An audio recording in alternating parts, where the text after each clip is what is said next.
سورۃ الملک۔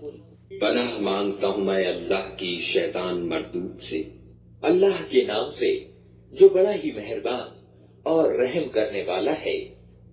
اتینت شریشٹھ اور اچ ہے وہ جس کے ہاتھ میں وشو کا راجیہ ہے، اور وہ ہر چیز کی سامرتھیہ رکھتا ہے، جس نے موت اور زندگی کو آوشکرت کیا تاکہ تم لوگوں کو آزما کر دیکھے کہ تم میں سے کون اچھا کرم کرنے والا ہے، اور وہ پربھتوشالی بھی ہے اور معاف کرنے والا بھی، جس نے اوپر تلے 7 آسمان بنائے۔ تم رحمان یعنی کرونامئے ایشور کی رچنا میں کسی طرح کی اسنگتی نہ پاؤ گے۔ پھر پلٹ کر دیکھو، کہیں تمہیں کوئی خلل دکھائی دیتا ہے؟ بار بار نگاہ دوڑاؤ، تمہاری نگاہ تھک کر اسفل پلٹ آئے گی۔ ہم نے تمہارے قریب کے آسمان کو بھویہ پردیپکوں سے سسجت کیا ہے اور انہیں شیطانوں کو مار بھگانے کا سادھن بنا دیا ہے۔ ان شیطانوں کے لیے بھڑکتی ہوئی آگ ہم نے تیار کر رکھی ہے۔ جن لوگوں نے اپنے رب کے ساتھ کفر یعنی انکار کیا ہے، ان کے لیے جہنم کا عذاب ہے اور وہ بہت ہی برا ٹھکانہ ہے۔ جب وہ اس میں پھینکے جائیں گے تو اس کے دہاڑنے کی بھینکر آواز سنیں گے اور وہ جوش کھا رہی ہوگی، پرکوپ کی بھیشنتا سے پھٹی جاتی ہوگی۔ ہر بار جب کوئی سموہ اس میں ڈالا جائے گا، اس کے کاریہ ان لوگوں سے پوچھیں گے، کیا تمہارے پاس کوئی ساودھان کرنے والا نہیں آیا تھا؟ وہ جواب دیں گے، ہاں، ساودھان کرنے والا ہمارے پاس آیا تھا، مگر ہم نے اسے جھٹلا دیا اور کہا اللہ نے کچھ بھی اوترت نہیں کیا ہے، تم بڑی گمراہی میں پڑے ہوئے ہو۔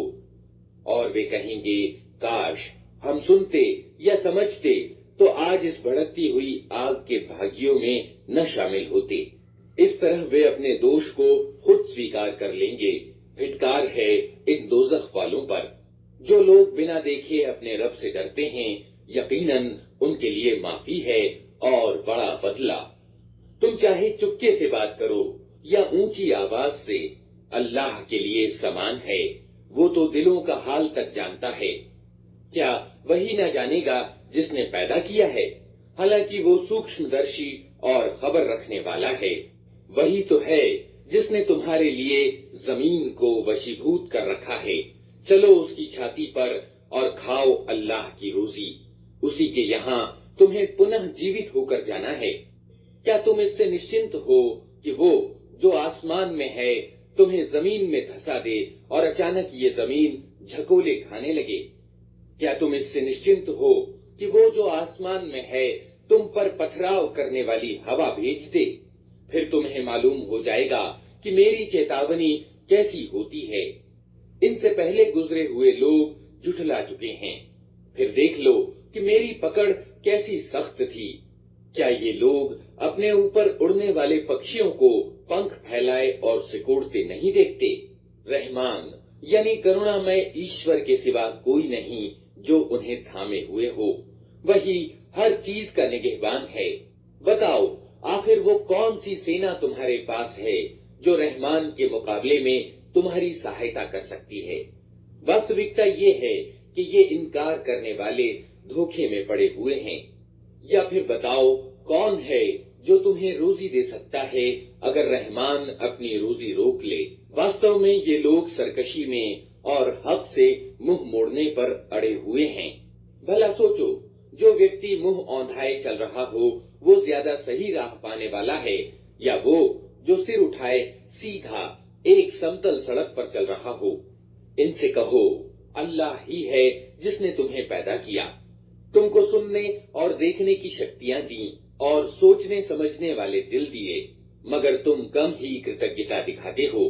ان سے کہو اللہ ہی ہے جس نے تمہیں زمین میں پھیلایا ہے اور اسی کی اور تم سمیٹے جاؤ گے۔ یہ کہتے ہیں اگر تم سچے ہو تو بتاؤ یہ وعدہ کب پورا ہوگا؟ کہو اس کا گیان تو اللہ کے پاس ہے، میں تو بس صاف صاف سچیت کر دینے والا ہوں۔ پھر جب یہ اس چیز کو قریب سے دیکھ لیں گے تو ان سب لوگوں کے چہرے بگڑ جائیں گے جنہوں نے انکار کیا ہے، اور اس سمے ان سے کہا جائے گا کہ یہی ہے وہ چیز جس کی تم مانگ کر رہے تھے۔ ان سے کہو، کبھی تم نے یہ بھی سوچا کہ اللہ چاہے مجھے اور میرے ساتھیوں کو تباہ کر دے یا ہم پر دیا کرے؟ کافروں یعنی ادھرمیوں کو دردناک عذاب سے کون بچا لے گا؟ ان سے کہو، وہ بڑا دیاوان ہے، اسی پر ہم ایمان لائے ہیں اور اسی پر ہمارا بھروسہ ہے۔ جلد ہی تمہیں معلوم ہو جائے گا کہ کھلی گمراہی میں پڑا ہوا کون ہے۔ ان سے کہو، کبھی تم نے یہ بھی سوچا کہ یدی تمہارے کنووں کا پانی زمین میں اتر جائے تو کون ہے جو اس پانی کی بہتی ہوئی سوتیں تمہیں نکال کر لا دے گا؟ سورة القلم بنا